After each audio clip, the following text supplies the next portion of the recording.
You're about to hear Black Africa, the economic and cultural basis for a federated state by Cheikh Anta Diop, narrated by Malik Johnson. Introduction. In Black Africa, our ideologists have failed to advance revolutionary doctrine even one step. Indeed, even if we were armed with such a fertile scientific method of analysis as Marxist dialects, if it had been thoroughly digested, attempting to apply it to a reality of which one is completely unaware would be futile. For a long time, many of our countrymen believed they could get by without a thorough understanding of African society and Africa in all of its facets: history, languages, ethnicities, energy potential, raw materials, and so on. The findings obtained were frequently abysmally banal, if not outright incorrect. They thought that using offensive, excessive, and murky vocabulary would compensate for a lack of ideas, breadth, and revolutionary perspectives.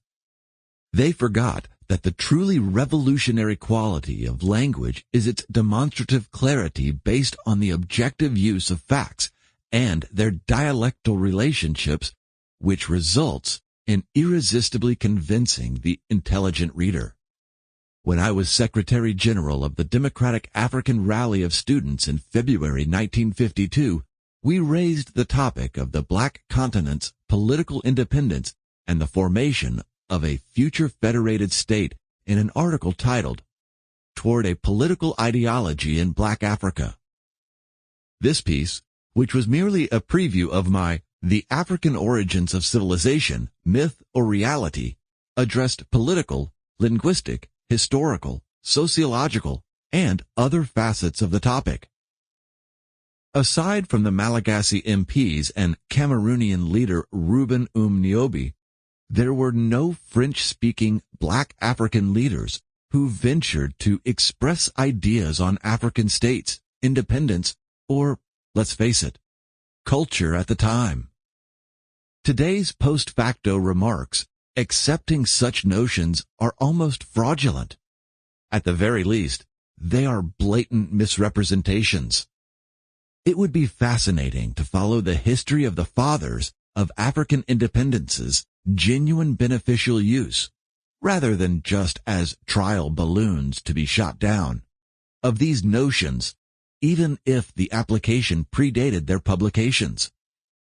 If the initiatives outlined in this book had been implemented on time, particularly in terms of hydroelectric development, Black Africa would have nothing to worry from the economic troubles caused by the oil crisis and drought. A reasonable industrialization program would begin by harnessing the vast amounts of energy that nature has bestowed upon Africa, thereby enabling the entire development process. Everything begins with energy, and everything else flows from it. While use of such abundant energy may become a marketing issue for private firms, the concept of excess energy is nonsensical to a developing country that must stimulate numerous activities and build the infrastructure required for its entry into the industrial era. Part 1. Historical Unity. Restoring African Historical Awareness. The moment has come to derive practical conclusions from the years of researching African problems, to distill them into formulas that are as simple and straightforward as possible. Chapter 1. Black World Origins and History. In all likelihood, modern-day Africans are not invaders from another continent. They are aborigines. Recent scientific discoveries that demonstrate Africa to be the cradle of humanity call into question the concept that this continent was populated by outsiders. From the appearance of Homo sapiens to our time, we can trace our roots as a people without substantial interruptions in continuity. A massive south-north movement carried African peoples from the massive lake regions into the Nile Basin in early prehistory. Sample complete. Ready to continue?